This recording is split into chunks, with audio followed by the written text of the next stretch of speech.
வணக்கம். இன்னைக்கு நாம HCL டெக்னாலஜிஸோட நிதி ஆண்டு 2025, அதாவது FY25 முதலீட்டாளர் ரிப்போர்ட்டை கொஞ்சம் ஆழமா பார்க்கலாம். ஆமா. முக்கியமா அவங்க கொடுத்திருக்கிற ரிப்போர்ட்ஸ், மேனேஜ்மெண்ட் சொன்ன விஷயங்கள் இதெல்லாம் வச்சு FY24 கூட கம்பேர் பண்ணும்போது FY25 எப்படி இருந்துச்சு, வருவாய் ட்ரெண்ட்ஸ் எப்படி இருக்கு, ஒரு லாங் டேர்ம் இன்வெஸ்டரா நீங்க எதெல்லாம் கவனிக்கணும், இத பத்தி பேசலாம்.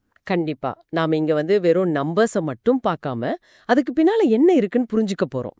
எந்த பக்கமும் சாயாம தகவலை அப்படியே தரோம். சரி, அப்ப முதல்ல பெரிய பிக்சர் பார்க்கலாம். HCL டெக்கோட FY25 மொத்த வருவாய் எவ்வளோ?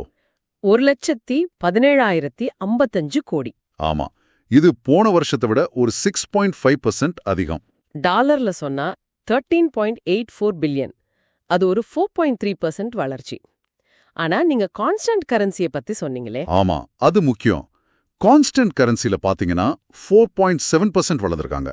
அப்போ இந்த கான்ஸ்டன்ட் கரன்சினா என்ன, கொஞ்சம் விளக்க முடியுமா? நிச்சயமா. இப்போ டாலர் ரூபாய் மதிப்பு ஏறி இறங்குது இல்லையா, அந்த மாதிரி கரன்சி மதிப்பு மாற்றங்களோட தாக்கத்தை எடுத்துட்டு கம்பெனியோட பிசினஸ் மட்டும் உண்மையா எவ்ளோ வளர்ந்திருக்குன்னு பாக்குறது தான் இது. ஓ, சரி சரி. அப்போ அந்த 4.7% வளர்ச்சி நல்ல விஷயமா? கண்டிப்பா. இப்போ ஐடி ஸ்பெண்டிங் எல்லாம் கொஞ்சம் அடக்கி வாசிக்கிறாங்க உலக அளவுல. அப்படி இருக்கும்போது இந்த 4.7% சிசி வளர்ச்சிங்கிறது குறிப்பிடத்தக்கது. ஓகே, அடுத்து லாபத்தை பார்க்கலாம். EBIT, அதாவது வட்டி வரிக்கு முன்னாடி இருக்கிற லாபம். EBIT 21,420 கோடி. வருமானத்துல இது 18.3% மார்ஜின் வருது. இது போன வருஷத்தை விட 7.0% அதிகம். நிகர லாபம் அதுவும் ஏறி இருக்கா? ஆமா, நிகர லாபம் 17,390 கோடி. அது வருமானத்துல 14.9% வருது. 10.8% வளர்ச்சி. ஒரு பங்குக்கான வருமானமும் EPS அதே 10.8% ஏறி 64.09 இருக்கு. சூப்பர். இதுல இன்னொரு முக்கியமான விஷயம் பாருங்க. முதலீட்டின் மீதான வருமானம், அதாவது ROIC, அது 37.9% இருக்கு. 37.9%, அது நல்லதா? ரொம்ப ரொம்ப நல்லது.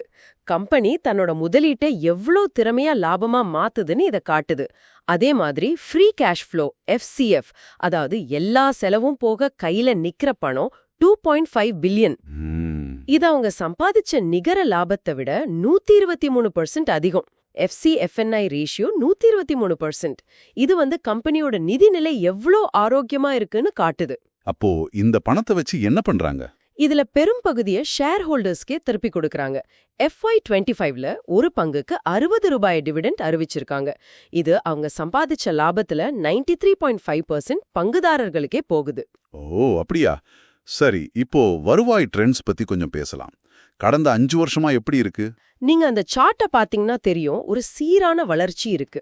இப்போ FY25ல முக்கியமா 2 பிரிவு இருக்குல்ல, HCL டெக் சர்வீசஸ். ஆமா, சர்வீசஸ் பிரிவு அது 4.8% CAGR வளர்ந்திருக்கு.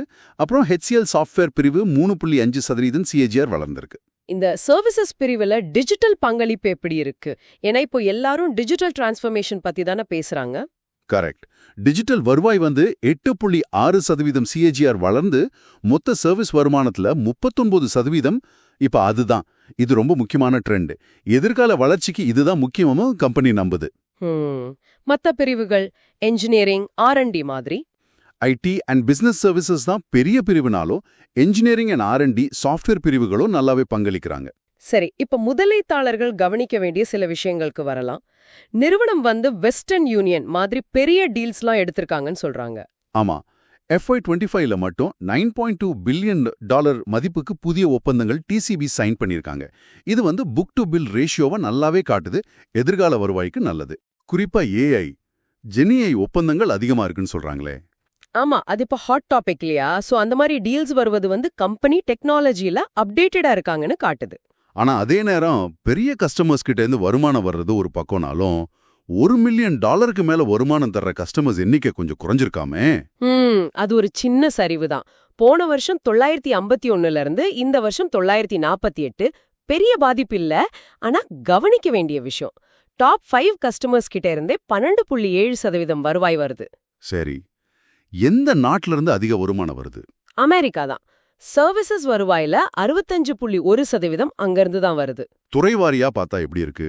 ஃபைனான்ஷியல் சர்வீசஸ் கொஞ்சம் இறங்கி இருக்குன்னு கேள்விப்பட்டேன். ஆமா, ஃபைனான்ஷியல் சர்வீசஸ் 1.6% குறைஞ்சிருக்கு.